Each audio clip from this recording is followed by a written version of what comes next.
Apakah Anda berpikir bahwa Anda mengenal dan dikenal Allah? Mengenal Allah dan mengetahui tentang Allah adalah dua hal yang berbeda. Mengenal Allah adalah mengasihinya. Mengasihinya adalah percaya kepada kuasa-Nya. Percaya kepada kuasa-Nya adalah belajar taat kepadanya.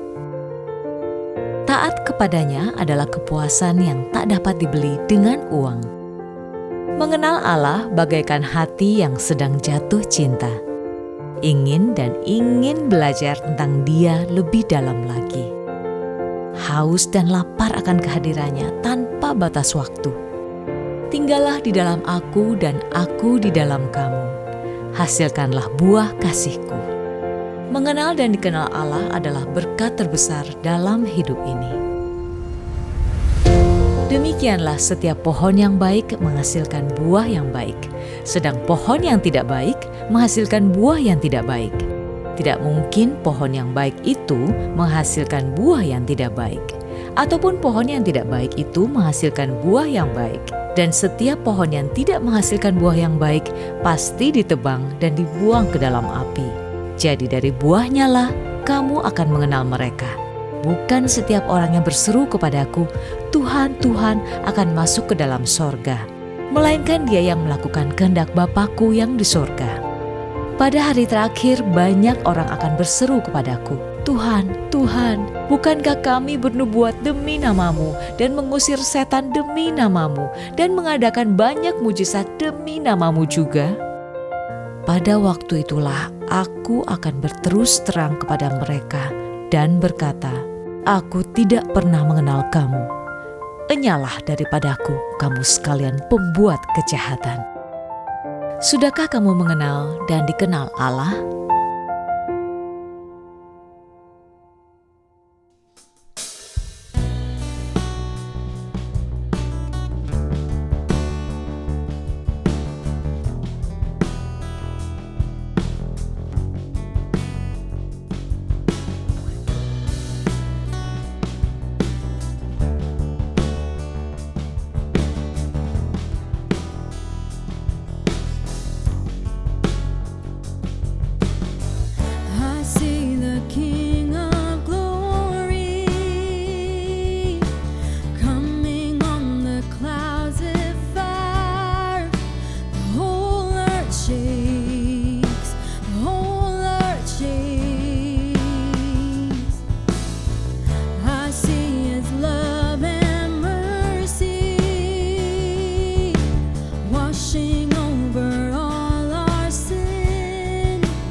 In Christ alone will I glory, though I could pride myself in battles won.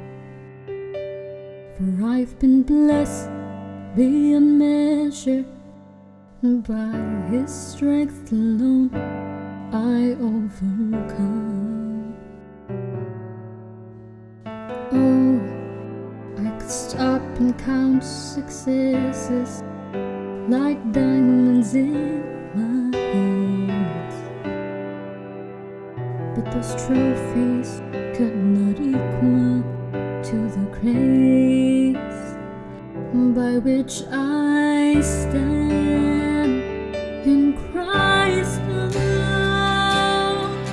I place my trust and find my glory in the power of the cross. In every victory, let it be said of me, my source of strength, my source of hope is Christ alone.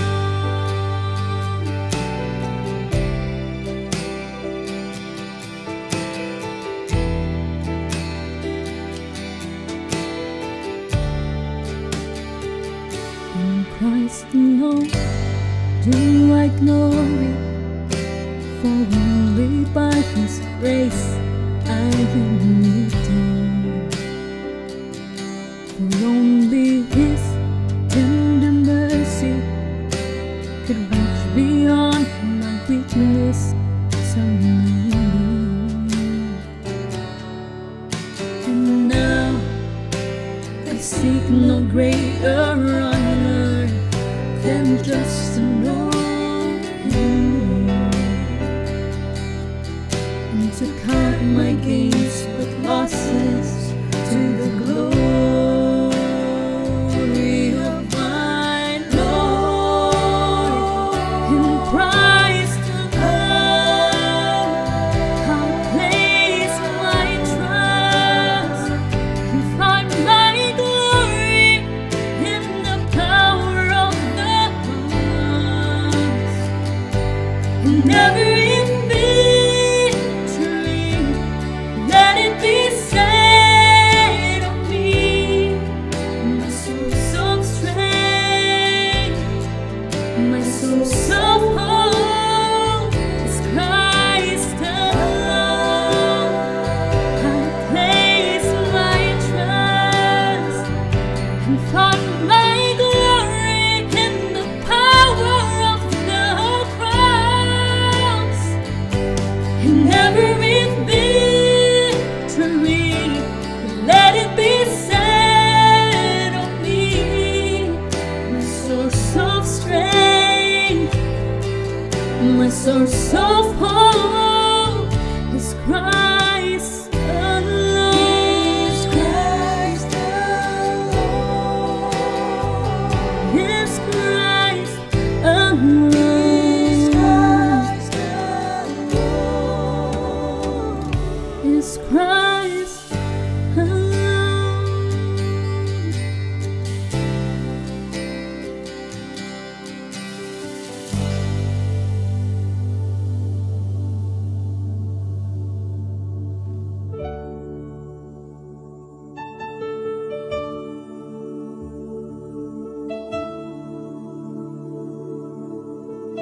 Baik, selamat pagi Bapak Ibu semua. Selamat hari Minggu. Selamat kita ketemu lagi dalam ibadah online dari NLCC Indonesia hari ini, tanggal 20 Februari 2022. Ya, hari ini kita sampai kepada topik yang ketiga dari seri khotbah mengenal dan dikenal Allah pada bulan Februari ini, yaitu tanda orang yang mengenal Allah. Sebelum kita lebih jauh belajar dan mendengarkan kebenaran firman Tuhan ini, sebelum saya share kepada Bapak Ibu bagian firman Tuhan yang sudah memberkati saya, mari kita tundukkan kepala terlebih dahulu, kita berdoa.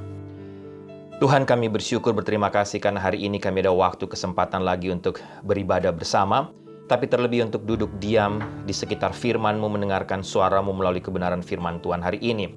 Hamba berdoa firman Tuhan yang sudah memberkati hamba, khususnya topik ketiga dari seri khotbah Mengenal dan Dikenal Allah pada bulan Februari ini, yang sudah menguatkan hamba menjadi berkat buat hamba yang akan hamba share pagi hari ini.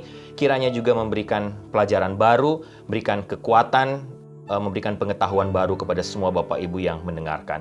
Terima kasih Tuhan, berfirmanlah, bersabdalah karena kami sudah siap untuk mendengarkan suara-Mu, dan tolonglah tiap-tiap kami supaya tidak hanya menjadi pemberita firman Allah yang baik, menjadi pendengar firman Allah yang baik, tapi selesai menyampaikan mendengarkan firman-Mu, kami semua dimampukan oleh Engkau untuk menjadi pelaku-pelaku firman Allah yang baik. Dalam nama Tuhan Yesus kami berdoa. Amin. Baik, Bapak Ibu, 2 bagian firman Tuhan ingin saya baca buat kita, dan nanti ada bagian firman Tuhan yang lain yang kita akan lihat sama-sama ketika firman Tuhan ini atau sharing khotbah ini disampaikan, ya. 2 bagian firman Tuhan sebagai landasan untuk tema topik hari ini, tanda orang yang mengenal Allah. Yang pertama, Injil Yohanes pasal 17 ayat 3. Saya akan bacakan buat kita semua, Injil Yohanes pasal 17 ayat 3.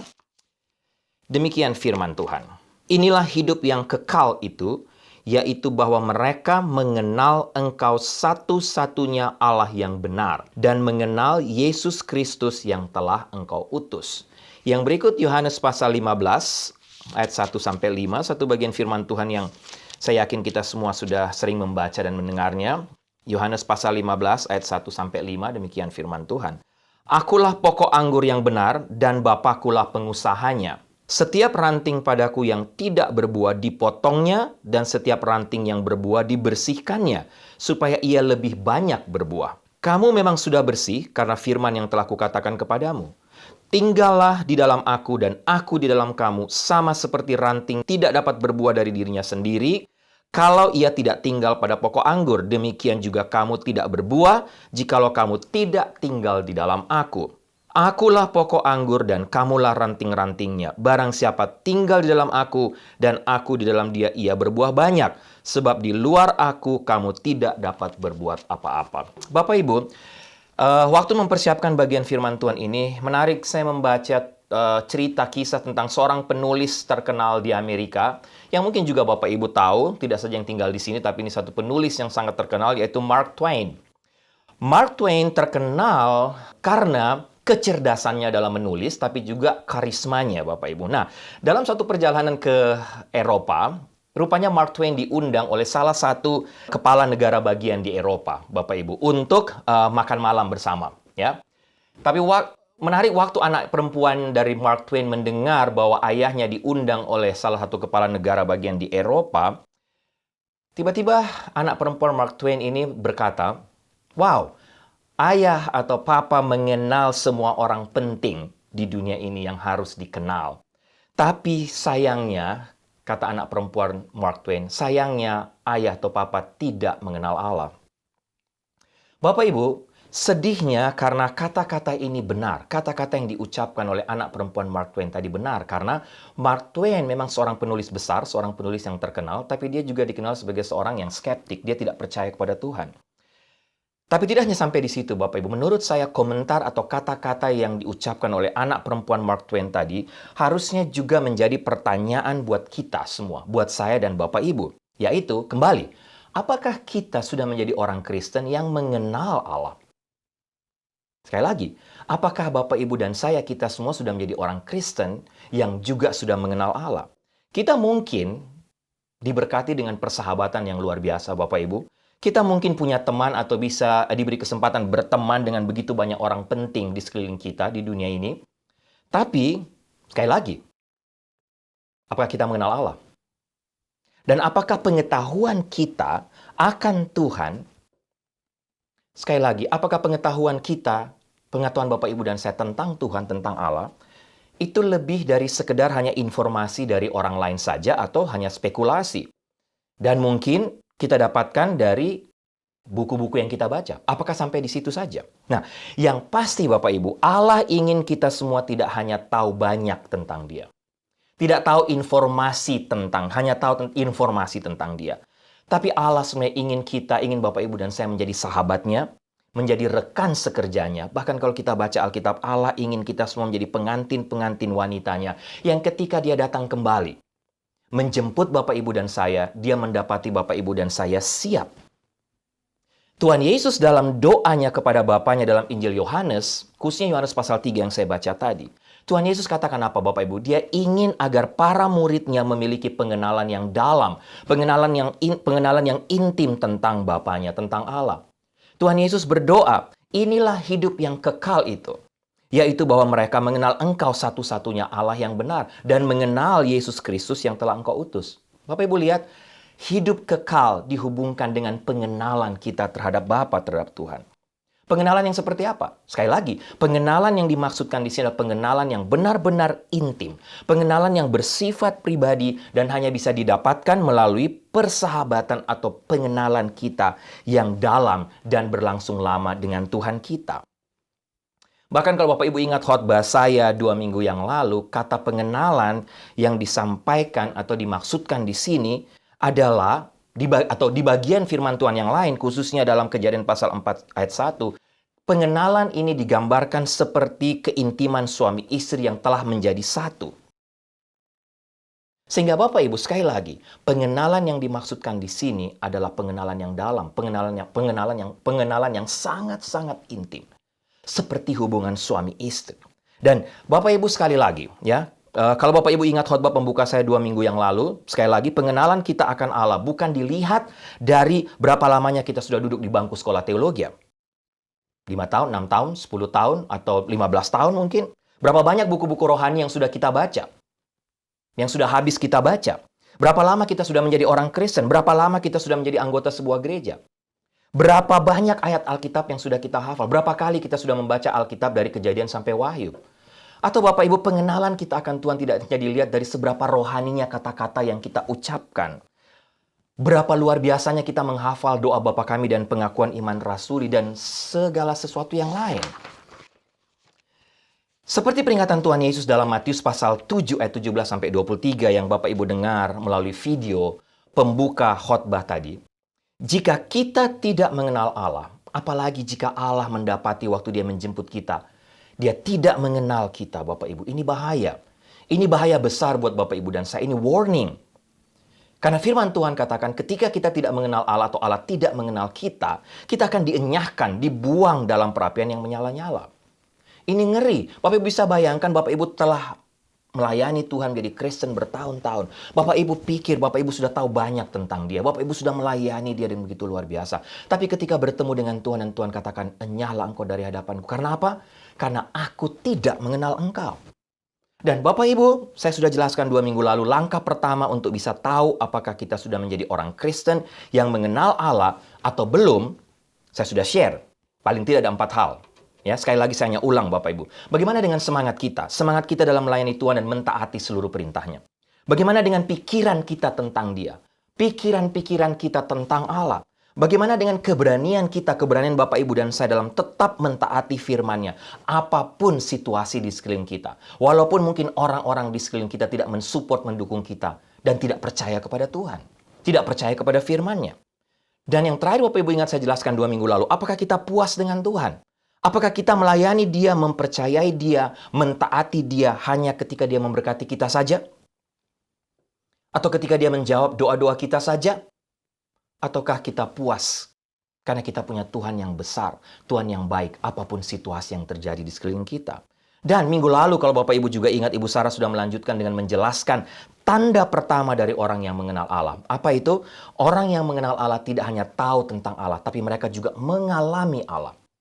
Experiencing God. Mereka mengalami Tuhan.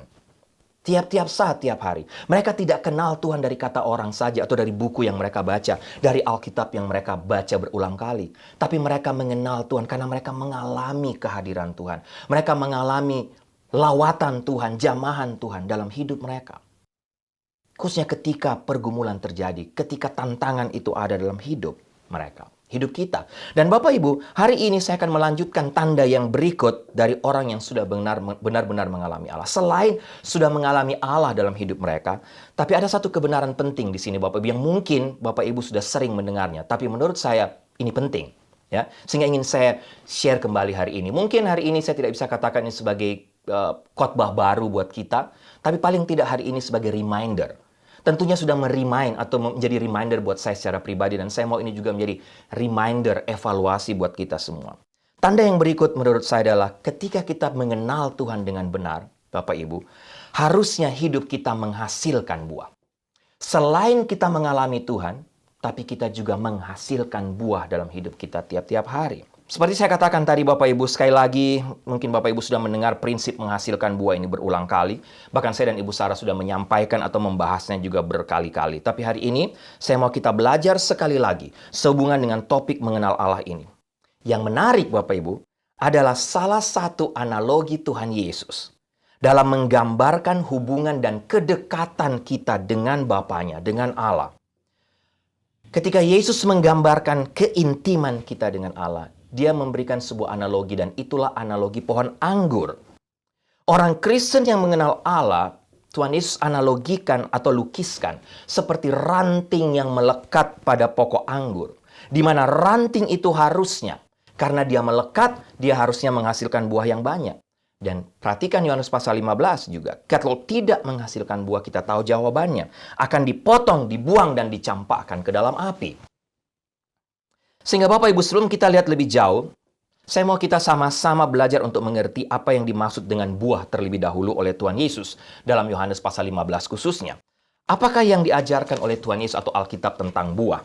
Ini sangat penting Bapak Ibu, sangatlah penting bagi kita untuk mengerti kebenaran ini atau arti kata ini. Sangat penting karena perhatikan kata buah ini dipakai sebanyak 66 kali dalam kitab Perjanjian Baru. Ya. Statistik ini penting Bapak Ibu, khususnya dalam kita belajar Perjanjian Baru atau memahami Perjanjian Baru, karena seberapa banyak atau seberapa sering sebuah kata muncul dalam Perjanjian Baru, ini menggambarkan seberapa penting kata tersebut. Sekali lagi, 66 kali kata buah dipakai dalam Perjanjian Baru. Dan 46 kali dipakai dalam Injil sinoptik saja. Matius, Markus, Lukas, Yohanes.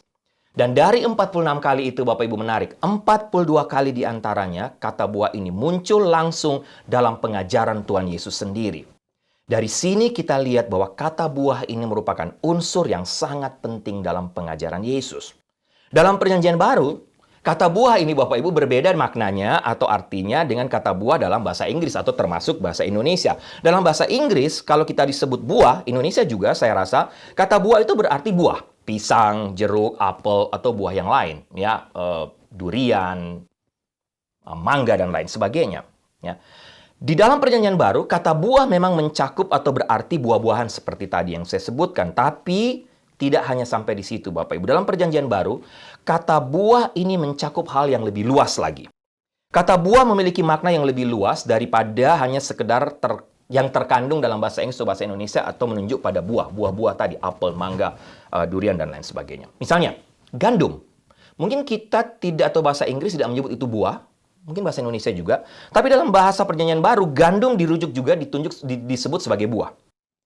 Tapi kita juga bisa temukan dalam bagian yang lain yang menyebutkan hasil atau seluruh hasil panen itu juga disebut buah dalam Perjanjian Baru. Sebagai contoh, Matius 13 ayat 8, kata buah di sana mengacu kepada gandum yang telah ditabur.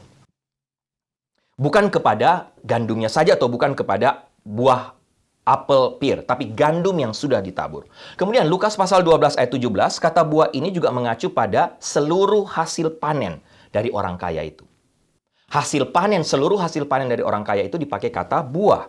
Jadi Bapak Ibu, jika kita baca ayat-ayat tadi yang saya sempat singgung sedikit jelaskan dalam terjemahan Alkitab Bahasa Indonesia, maka kita akan melihat bahwa hasil tanah atau hasil panen itulah yang dimaksud dengan buah dalam bahasa Yunani khususnya. Jadi buah artinya seluruh hasil panen, hasil tanah. Nah, Bapak Ibu, bicara soal hasil tanah, coba kita pikirkan, renungkan. Mana ada petani yang menanami lahannya hanya untuk sekedar lihat atau berkata, "Oke, lihat ladang saya ini sudah menghijau, Bapak Ibu. Ada banyak gandum yang tumbuh di sana." Apakah para petani hanya senang sampai di situ saja? Untuk apa seorang petani menanam ladangnya menanam ladangnya? Dia tidak hanya senang ketika orang atau orang lain datang dan dia katakan, "Hei, lihat ladang saya, gandum saya telah bertumbuh banyak. Lihat, ladang saya gandumnya telah menghijau." Saya rasa tidak Bapak Ibu, tapi seorang petani akan puas atau bukan hanya puas, tapi itulah yang dia tunggu, yaitu gandum itu menghasilkan buah. Tidak hanya menghijau saja, tapi saat dia menanam ladangnya, ketika tanaman itu mulai bertumbuh, yang dia harapkan adalah hasil dari ladangnya. Buah sebagai hasil dari usahanya itu. Benar Bapak Ibu? Nah, sekarang kembali kepada hubungan Tuhan dan kita. Menurut Bapak Ibu, apakah tujuan atau untuk apa Allah menumbuhkan kita secara rohani? Jangan lupa, dalam bagian yang lain, Allah disebut sebagai sang penabur benih itu. Harap kita ingat perumpamaan tentang penabur benih yang saya dan Ibu Sarah juga sudah sampaikan dalam khotbah seri tahun lalu. Sehingga Allah telah menaburkan benih Injil ke dalam dunia ini, Bapak Ibu. Allah menumbuhkan Bapak Ibu dan saya untuk apa? Supaya ladang itu menghasilkan atau penuh dengan buah. Bukan hanya menjadi tanaman hijau saja. Tidak. Allah tidak ingin hanya kita bertumbuh saja atau menjadi tanaman hijau saja. Tapi Allah menginginkan kita menghasilkan buah sebagai hasil panen. Bapak Ibu, saya ingat Bu Sarah pernah bekerja keras untuk menanam biji pepaya. Karena ya tentunya saya suka makan buah pepaya.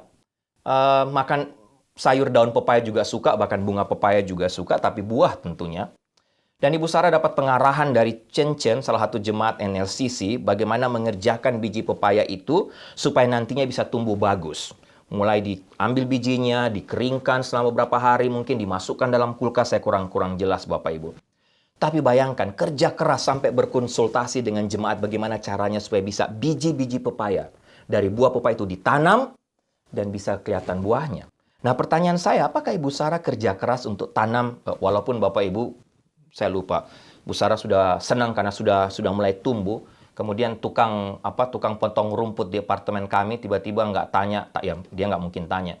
Tiba-tiba Ibu Sarah dengar terlambat keluar, dia sudah potong semua pohon pepaya yang baru saja tumbuh mungkin beberapa minggu, Bapak Ibu. Ibu Sarah keselnya minta ampun. Oke, pertanyaan saya, apakah Ibu Sarah kerja keras hanya supaya biji pepaya itu tumbuh dan menghasilkan pohon pepaya yang besar? Memang daunnya mungkin bisa dimakan, kalau ada bunganya juga bisa dimakan. Tapi apakah Ibu Sarah hanya kerja keras dan kerjasama dengan jemaat supaya hanya melihat pohon itu tumbuh dan menjadi tumbuhan yang hijau? Saya rasa tidak, Bapak Ibu. Ibu Sarah dan saya tentunya mau pohon pepaya itu tumbuh, tapi juga menghasilkan buah. Bahkan betapa puasnya, betapa senangnya kita ketika pohon pepaya itu menghasilkan buah yang bagus, tapi buah yang banyak.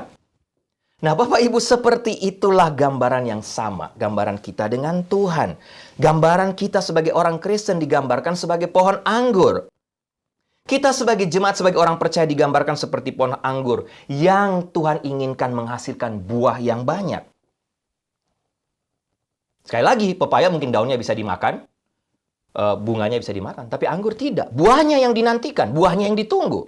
Nah, dari sini kita bisa melihat Bapak Ibu betapa pentingnya bagi Tuhan untuk melihat kehidupan kita adalah untuk melihat buah dari kehidupan kita. Bahkan kalau Bapak Ibu baca lebih dalam Yohanes pasal 15 atau kata buah atau ketika Tuhan mengharapkan buah dari kita dalam perjanjian baru, bukan hanya sekedar Allah mengharapkan atau memberitahu kita bahwa Dia mengharapkan buah dari hidup kita. Tapi kata yang dipakai lebih tepat, Allah menuntut buah dari hidup kita. Ini merupakan satu kewajiban mutlak, Bapak Ibu. Bukan Allah hanya mengharapkan kita menghasilkan buah, tapi Allah minta, Allah menuntut untuk kita menghasilkan buah. Itu berarti kita harus menghasilkan buah. Sekali lagi, Bapak Ibu, Alkitab jelas memberitahu kita satu kebenaran yang penting di sini. Jika kita mengenal Allah, kita harus menghasilkan buah yang banyak. Ingat, Allah tidak hanya mengharapkan, tapi Allah menuntut buah dari hidup kita. Jika kita mengenal Allah, kita harus menghasilkan buah yang banyak. Nah, apa sajakah buah yang banyak itu, Bapak Ibu, yang Tuhan tuntut dari kita? Menurut saya paling tidak ada 3 kategori buah yang harus menjadi tanda dari kita apabila kita sudah mengenal Allah, Bapak Ibu. Mungkin, sekali lagi, mungkin poin-poin yang akan saya jelaskan untuk 3 kategori ini, Bapak Ibu, mungkin bukan hal yang baru, Bapak Ibu, buat Bapak Ibu. Tapi sekali lagi, ini semacam reminder untuk kita. Mungkin kita sudah sering mendengarnya berulang kali, atau saya dan Ibu Sarah sudah sering menjelaskannya, khususnya dalam Bible Study kita tiap hari Jumat. Tapi Bapak Ibu, sekali lagi ada 3 paling tidak kategori buah yang Tuhan tuntut untuk kita hasilkan. Kalau kita katakan kita mengenal Allah. Dan inilah tanda orang yang mengenal Allah menurut saya. Yang pertama, buah pertama adalah perubahan karakter. Buah perubahan karakter. Perubahan dari manusia lama menjadi manusia baru. Bapak Ibu, Bagaimana perubahan karakter itu bisa terjadi dalam hidup kita? Tapi saya lihat dalam belajar perjanjian baru, belajar firman Tuhan, buah yang harus kita hasilkan, kalau kita katakan kita kenal Allah adalah terlihat dalam hidup kita. Orang di sekeliling kita bisa melihat bahwa kita sudah mengenakan karakter yang baru. Manusia yang baru, bukan manusia yang lama. Karakter kita yang lama telah berubah, telah mengalami transformasi. Tapi pertanyaan, bagaimana perubahan itu bisa terjadi? Sekali lagi, tidak ada jalan lain.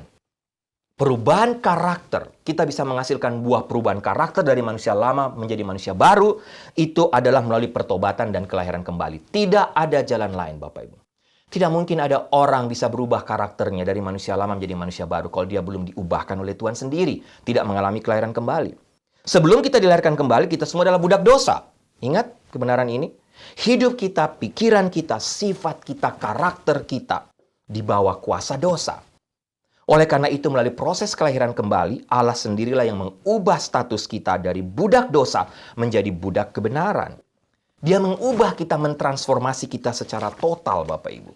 Dan transformasi Allah itu akan nampak dalam hidup kita melalui beberapa hal yang menurut saya, sekali lagi, saya tidak akan jelaskan atau bicara lagi panjang lebar, karena kita sudah sering membahas pokok-pokok ini, Bapak Ibu. Hari ini, saya ingin kita semua, termasuk saya, menilai, mengevaluasi diri kita masing-masing dari reminder yang saya sampaikan.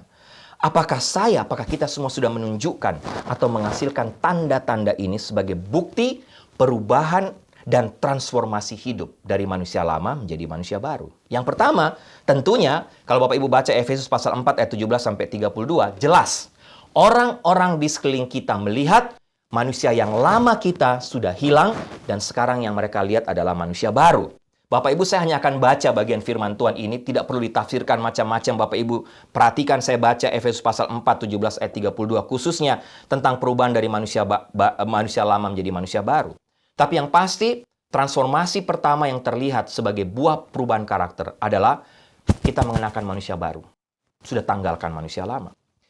Lihat Paulus katakan apa? Sebab itu kukatakan dan kutegaskan ini kepadamu di dalam Tuhan. Jangan hidup lagi sama seperti orang-orang yang tidak mengenal Allah dengan pikirannya yang sia-sia dan pengertiannya yang gelap. Jauh dari hidup persekutuan dengan Allah. Karena kebodohan yang ada dalam mereka dan karena kedegilan hati mereka. Perasaan mereka telah tumpul sehingga mereka menyerahkan diri kepada hawa nafsu dan mengerjakan dengan serakah segala macam kecemaran. Tetapi kamu bukan demikian. Kamu telah belajar mengenal Kristus. Bapak Ibu garis bawahi kata-kata ini. Karena kamu telah mendengar tentang Dia dan menerima pengajaran di dalam Dia menurut kebenaran yang nyata dalam Yesus. Yaitu bahwa kamu, berhubung dengan kehidupan kamu yang dahulu, kamu harus menanggalkan manusia lama yang menemui kebinasaannya oleh nafsunya yang menyesatkan. Supaya kamu dibaharui dalam roh dan pikiranmu. Dan mengenakan manusia baru yang telah diciptakan menurut kehendak Allah di dalam kebenaran dan kekudusan yang sesungguhnya.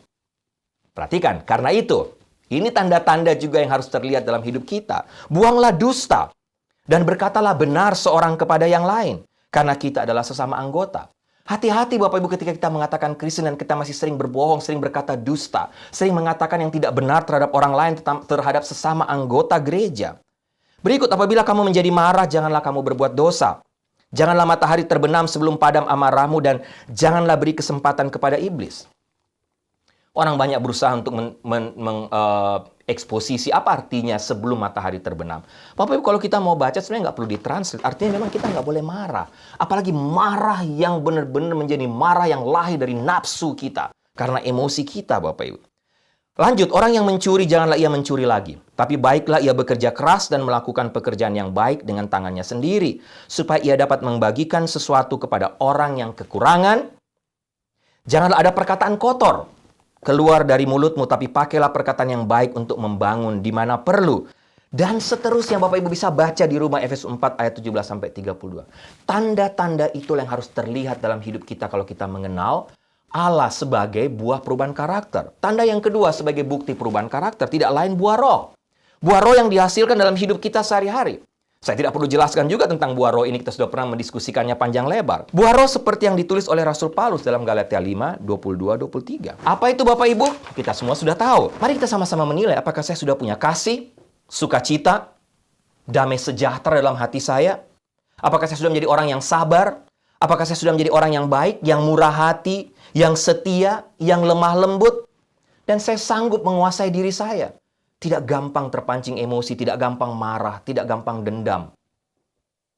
Tidak gampang untuk terpancing untuk melihat hal-hal yang duniawi. Bukan sebaliknya, menghasilkan perbuatan daging. Saya tidak usah baca, Bapak Ibu bisa lihat dalam ayat 19 sampai 21. Kalau ternyata Bapak Ibu kita masih menghasilkan perbuatan daging seperti ayat 19 sampai 21 dan kita belum menghasilkan buah roh seperti ayat 22-23, ini tanda tanya buat kita. Apakah saya sudah mengenal Allah atau belum? Yang ketiga, perubahan karakter Bapak Ibu, golden rule. Saya sudah jelaskan minggu lalu dalam Bible study kita. Apakah Bapak Ibu dan saya sudah mengasihi Allah dengan segenap hati dan pikiran kita? Apakah kita sudah menempatkan Allah menjadi yang pertama dan utama dalam hidup kita? Apakah kita sudah sanggup mengasihi musuh kita? Apakah Bapak Ibu dan saya masih punya dendam kepada orang lain? Apakah saya sudah sanggup memberikan pipi kanan saya ketika pipi kiri saya ditampar? Bapak Ibu, ini tidak main-main. Ini satu pelajaran penting, tapi inilah golden rule yang Tuhan ajarkan. Apakah saya sudah sanggup membantu dan memberikan pinjaman kepada sesama tanpa mengharapkan atau meminta kembali? Apakah saya sudah rela terluka demi menolong orang lain, mengorbankan waktu hidup saya untuk membantu orang lain yang menderita dan membutuhkan bantuan kita? Bapak Ibu, mari kita menilai hidup kita. Dan yang terakhir, apakah saya sudah hidup dalam kerendahan hati? Sabar dan lebih banyak diam, tidak cepat marah dan membela diri ketika dipersalahkan. Bapak Ibu, ini semua adalah pertanyaan-pertanyaan atau hal-hal yang harus kita evaluasi sebagai orang yang mengenal Allah. Tidak perlu merasa paling benar, selalu bersedia menerima teguran dan koreksi. Apakah kita orang seperti itu? Selalu mau belajar dari kebenaran firman Tuhan, selalu mau belajar dari orang lain, menghargai kelebihan orang lain dan menyadari kelemahan diri sendiri. Selalu menyadari bahwa apa yang saya punya, talenta, karunia, kemampuan yang saya punya, semua asalnya dari Tuhan. Apakah kita sudah menjadi orang yang rendah hati? Bapak Ibu, tanda yang pertama dari buah perubahan karakter adalah perubahan dari manusia lama menjadi manusia baru. Kedua, buah roh. Sudahkah kita hasilkan? Golden rule Tuhan Yesus. Apakah kita sudah melaksanakannya? Dan yang terakhir, tanda kerendahan hati. Apakah kita sudah menjadi orang yang rendah hati? Bapak Ibu, bayangkan kalau kita punya buah yang pertama saja, perubahan karakter ini. Bapak Ibu, betapa luar biasa, betapa indahnya. Betapa boleh saya katakan pakai bahasa modis atau bahasa sehari-hari, betapa cantiknya kita. Betapa cantiknya Bapak Ibu dan saya sebagai mempelai wanita ketika Allah melihat dari atas waktu dia menjemput Bapak Ibu dan saya. Ketika dia datang kembali. Ini kecantikan yang datang dari dalam. Bapak Ibu, saya yakin Bapak Ibu dan saya atau ibu-ibu tidak perlu botox, tidak perlu ke salon, tidak perlu rubah warna rambut, tidak perlu tato macam-macam. Mungkin sekarang saya nggak ada tato alis dan lain sebagainya. Kita nggak perlu alis pasang gambar atau warna tiap-tiap hari, sudah ditato, set langsung jadi. Yang laki-laki, bapak-bapak, kita tidak perlu mungkin juga bekerja keras untuk mengikuti semua bentuk exercise. Perlu olahraga Bapak Ibu. Saya nggak katakan tidak perlu. Perlu exercise. Tapi kita tidak perlu untuk memaksakan botox, rubah warna rambut, tato, dan lain sebagainya. Tato alis, six pack, dan lain sebagainya sebagai bapak-bapak pria. Supaya kita kelihatan cantik. Kalau kita sudah punya kecantikan perubahan karakter dari dalam Bapak Ibu sebagai buah tanda kita mengenal Allah. Betapa cantiknya kita di mata Tuhan. Bapak Ibu, yang pertama, apakah kita sudah mengalami ini? Apakah kita sudah punya tanda ini perubahan karakter? Yang kedua, buah perbuatan baik.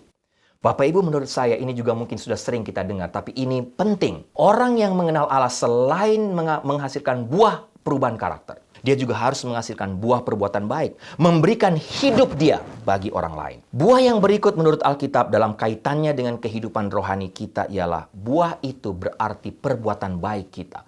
Perbuatan baik Bapak Ibu dan saya. Berulang kali dalam Alkitab kata buah dan perbuatan baik merupakan kata-kata yang saling mengganti, saling terkait satu dengan yang lain. Yang perlu kita perhatikan ialah bahwa perbuatan baik atau amal perbuatan baik atau amal tidak boleh mendahului keselamatan. Artinya, bukan kita lakukan atau kita berbuat baik untuk mendapatkan keselamatan itu. Bukan. Berbeda sekali Bapak Ibu konsep kita dengan kepercayaan lain. Kita tidak menyelamatkan diri kita ketika kita berbuat baik. Tapi sebaliknya. Ketika kita diselamatkan, ketika Bapak Ibu dan saya katakan saya sudah lahir baru, nama saya sudah tercatat di sorga, saya sudah mengenal Allah, maka perbuatan baik itu harus muncul harus terlihat dalam hidup kita. Ia harus muncul mengikuti keselamatan kita. Sehingga Bapak Ibu jangan lupa kebenaran ini, ketika Allah datang menjemput kita sebagai mempelainya, Dia akan memisahkan domba dan kambing. Saya sudah sering kali menyampaikan ini. Domba adalah orang-orang yang menghasilkan perbuatan baik, orang-orang yang mengenal Allah tentunya, yang menghasilkan perbuatan baik. Sedangkan kambing adalah orang-orang yang kedapatan, seperti Matius 7 ayat 17, Matius 7 ayat 17-23 tadi. Allah dapati kita tidak mengenal Dia, dan Allah tidak mengenal kita. Dan domba atau orang-orang yang menghasilkan buah perbuatan baik, mereka inilah akan masuk dalam kerajaan sorga, kata Tuhan Yesus. Perbuatan baik yang mana? Perbuatan baik di mana kita memberi makan kepada mereka yang lapar, memberi minum kepada mereka yang haus, memberi pakaian kepada mereka yang telanjang, mengunjungi mereka yang sedang menderita dalam penjara. Kita tidak hidup egois lagi egois untuk diri kita saja sendiri, Bapak Ibu. Untuk bagian yang kedua ini, Bapak Ibu, saya ingat ada satu cerita tentang seorang profesor yang memberi tugas kepada mahasiswanya untuk mengadakan survei di satu daerah kumuh di Baltimore. Survei terhadap 200 anak terlantar. Dan Bapak Ibu, hasil survei dari semua mahasiswa waktu kembali kepada profesor itu sama. Mereka katakan, untuk 200 anak tadi tidak ada harapan lagi. Tidak ada harapan. Sama kesimpulan mereka. Menarik Bapak Ibu, 20 tahun kemudian survei dilanjutkan oleh seorang profesor yang lain. Ditemukan, dia membuat survei kembali di daerah yang sama di Baltimore. Ditemukan 180 anak dari 200 anak tersebut. Kenapa 180 anak? Karena ada 20 yang pindah dan meninggal. Tapi 176-nya, Bapak Ibu perhatikan dari hasil survei 20 tahun kemudian. Ada yang jadi dokter, ada yang jadi pengacara, pengusaha sukses, guru. Menjadi orang yang punya profesi yang sangat baik, menjadi orang yang berhasil, yang sukses. Dan ketika 176 orang ini diwawancara, Bapak Ibu, mereka katakan apa? Ini berkat seorang guru. Dan kebetulan waktu survei ini diadakan, guru itu masih hidup. Para mahasiswa tadi, dari profesor tadi, mencari dan berusaha menemui sang guru, Bapak Ibu.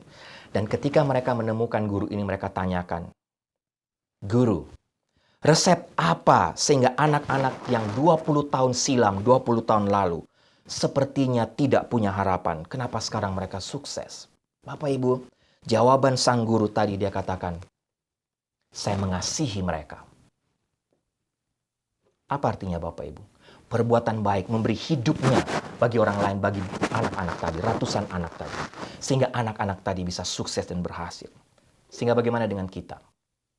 Sudahkah karakter kita berubah? Bagaimana dengan perbuatan baik kita? Dan yang ketiga, yang terakhir, Bapak Ibu, buah yang ketiga menurut saya yang harus kita hasilkan, yang Tuhan tuntut dari kita sebagai orang yang mengenal Allah, adalah buah pemberita kabar baik. Buah perubahan karakter, buah perbuatan baik, dan yang ketiga, buah pemberita kabar baik. Artinya, kita harus menjadi pemberita kabar baik. Kita harus mengasihi jiwa-jiwa yang belum bertemu dengan Yesus, yang belum mendapatkan keselamatan kekal. Buah yang terakhir adalah, Bapak, Ibu, dan saya harus menjadi pemberita-pemberita kabar baik.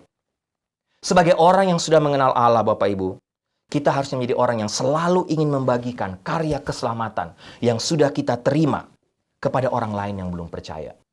Bapak, Ibu, kalau Bapak, Ibu ingat, pertobatan Bapak Ibu mula-mula atau kasih Bapak Ibu mula-mula kepada Tuhan. Ketika saya coba mengingat puluhan tahun lalu atau ketika saya bertobat, saya cerita Bapak Ibu kelas 6, kelas 5 SD. Sejak saya bertobat terima Tuhan Yesus, hati saya begitu berkobar-kobar. Menceritakan pengalaman hidup saya ketika saya pertama bertemu dengan siapa saja yang saya temui, di mana saja. Dan Bapak Ibu ini selalu menjadi harus tanda dalam hidup kita. Masih adakah semangat, masih adakah hati, masihkah ada api yang berkobar-kobar dari hidup kita untuk menceritakan Injil, menceritakan tentang berita keselamatan kepada orang lain? Tapi saya yakin Bapak Ibu sebagai orang yang sudah mengenal Allah, sekali lagi, buah perubahan karakter, buah perbuatan baik, tidak hanya itu. Tapi apakah kita sudah punya buah yang ketiga? Kita masih punya semangat untuk menceritakan berita keselamatan kepada orang lain. Sehingga orang lain juga bisa membuka hati menerima Tuhan Yesus sebagai Tuhan dan Juru Selamat. Bapak Ibu, saya tutup khotbah saya dengan cerita tentang Billy Graham lagi. Bapak Ibu, semua kita pasti mengenal Billy Graham, betul? Melalui pelayanan Billy Graham, banyak orang di berbagai penjuru dunia mendengar kabar baik tentang Yesus. Selain sebagai penginjil, tapi sosok Bapak Billy Graham juga pernah mendapatkan kehormatan sebagai penasehat Presiden Amerika Serikat. Mulai dari Presiden Harry S. Truman hingga Presiden Donald Trump. Bapak Ibu, tidak saja penginjil, tapi dia diberi kesempatan mendapatkan kehormatan dari orang-orang penting. Tapi tidak hanya orang Presiden Amerika saja, Billy Graham dapat begitu banyak kesempatan untuk bertemu dengan pemimpin-pemimpin negara lain di dunia ini. Tapi Bapak Ibu, siapa yang mengenal yang namanya Albert McMakin? Tidak ada orang mungkin yang tahu sosok ini, tidak tahu orang ini. Albert McMakin adalah memang hanya seorang upahan, seorang pegawai yang bekerja di lahan pertanian milik dari ayah Billy Graham waktu itu. Tapi Bapak Ibu, pendek cerita, Albert McMakin ini adalah orang yang takut Tuhan, mengasihi Tuhan. Dia bertobat, dia mengenal Kristus, dan dia punya semangat yang berkobar-kobar untuk memberitakan Injil. Dia menginjili atau memberitakan Injil kepada semua orang di sekitar lahan pertanian itu, sekitar kampung itu. Tapi satu waktu dia ingat, wow, Billy Graham, anak dari tuannya, yang waktu itu Bapak Ibu, Billy Graham masih menjadi seorang teenager yang benar-benar nakal. Bapak Ibu, hidupnya suka minum minuman keras dan luar biasa nakalnya, luar biasa bejatnya sebagai seorang anak remaja. Tapi tiba-tiba Albert McMakin ingat, saya menginjili orang lain, tapi saya belum pernah mengajak Billy untuk ikut dalam beberapa kebaktian rohani. Dan dia pendek cerita, dia coba ajak Billy, tapi Billy Graham menolak beberapa kali. Dia tidak mau ikut dengan Albert McMakin. Satu waktu Albert McMakin mendapatkan ide, Bapak Ibu. Dia tahu pasti Billy akan menolak. Dia bilang, Billy, boleh nggak kamu nggak ikut di kebaktian kebangunan rohani itu, tapi kamu tolong drive ini, pick up kita untuk menjemput tetangga-tetangga kita yang mau ikut kebaktian kebangunan rohani. Billy mengiyakan karena harus dia oke untuk drive, Bapak Ibu. Tapi setiap kali dia habis turunkan orang-orang itu untuk ikut kebaktian kebangunan rohani, Billy hanya tinggal di mobil saja, dia tidak mau turun. Satu waktu Bapak Ibu, Albert McMakin duduk bersama-sama dengan Billy dan tinggal bersama-sama dengan Billy di mobil. Sudah berulang kali dia dengar khotbah, tapi dia tidak pernah berubah, Bapak Ibu. Beberapa waktu, tahun sekitar 1934, tiba-tiba Bapak Ibu, tidak tahu kenapa, Billy Graham mau turun dari mobil, duduk bersama-sama dengan Albert McMakin dan orang-orang tetangga mereka. Dan disitulah Tuhan pertama kali melawat Billy Graham, menjamah hatinya, dan Billy Graham membuka hati untuk menerima Tuhan Yesus sebagai Tuhan dan Juru Selamat.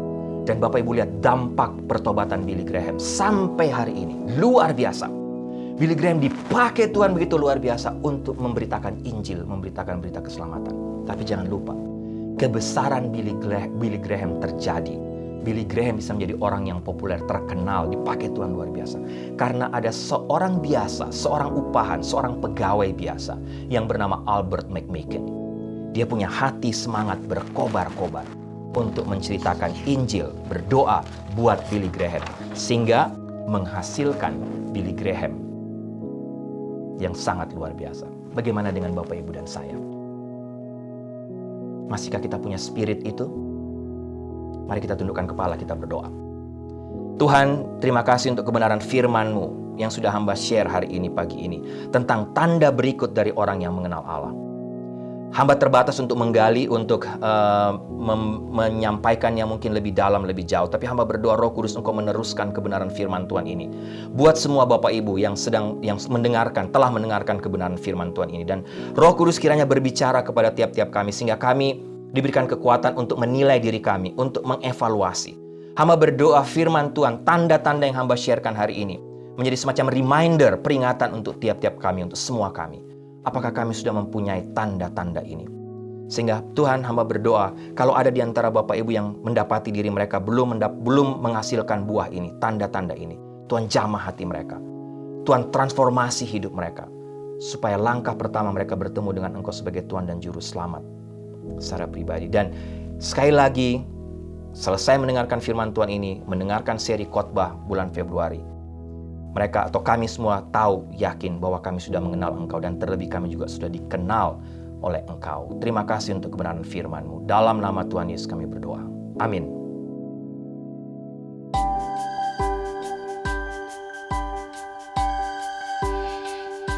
Baik Bapak Ibu, doa saya kita semua diberkati oleh kebenaran firman Tuhan hari ini.